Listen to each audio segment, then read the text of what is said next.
Camarade A, camarade A, si tu parles, si tu ne parles pas, alors, déclaration syndicale de la synergie des syndicats des enseignants, jeudi 11-2025, dans la province du Congo central.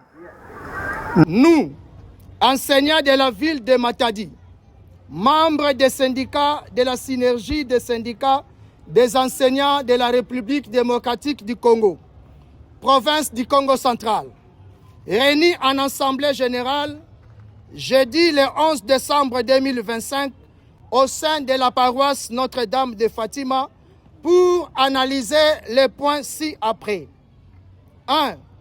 Les statu quo et promesses du gouvernement provincial. Répartition des frais scolaires au secondaire par des NU. Promesse du gouvernement national.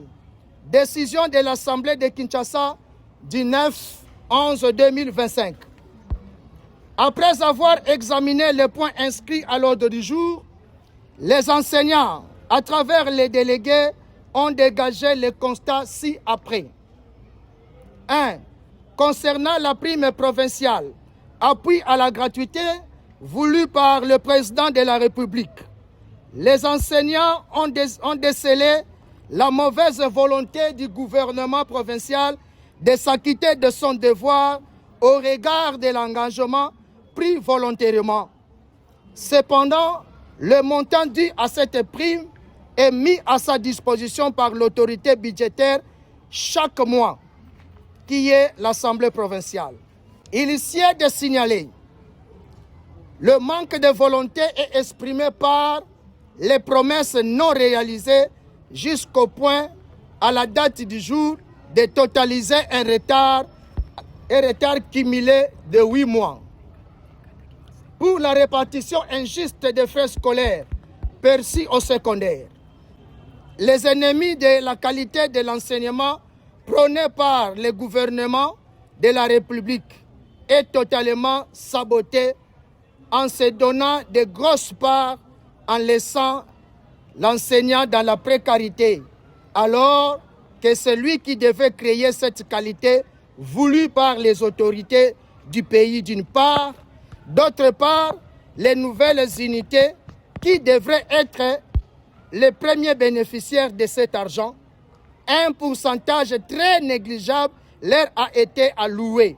Cela fait qu'ils ne se retrouvent pas, surtout ceux de l'arrière-province et des écoles périphériques des villes. Cependant, les associations de parents, qui ne sont que des partenaires de l'éducation, les syndicats, qui devaient défendre leurs syndiqués, qui sont les enseignants, se retrouvent dans cette répartition, gagnant ainsi de grosses sommes d'argent, et cela sans redevabilité. Les délégués réunis sur mandat des enseignants demandent ce qui suit au gouvernement provincial de respecter son engagement et de réaliser ses promesses de payer l'argent des enseignants mis à sa disposition par l'autorité budgétaire. À l'autorité budgétaire de procéder au contrôle de cette masse d'argent qui, depuis le mois de mars jusqu'à nos jours, n'est arrivée aux bénéficiaires qui sont les enseignants des écoles primaires publiques.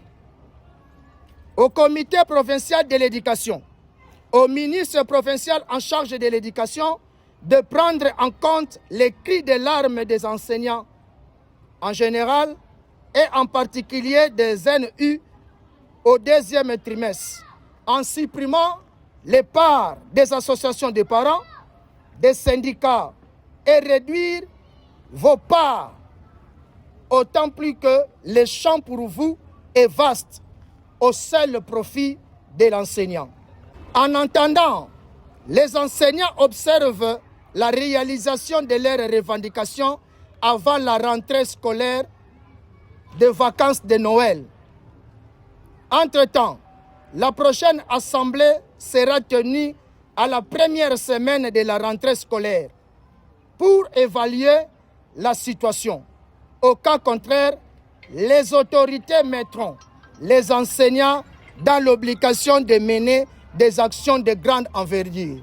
Ainsi fait à Matadi le 11 décembre 2025 pour la synergie. Isaac Lukombo Malanda, porte-parole adjoint. Camarade A! Camarade A! Si tu parles, si tu ne parles pas, alors, oh, venez voir l'enseignement congolais en danger. Oh, venez voir l'enseignement congolais en danger. Oh, venez voyez, oh, l'enseignement congolais en danger. Camarade A! Depuis la ville portuaire de Matadi, où s'est tenue cette assemblée de la synergie des syndicats des enseignants de la RDC dans la province du Congo central, Benjamin Mwamba pour les comptes de Molière Canal.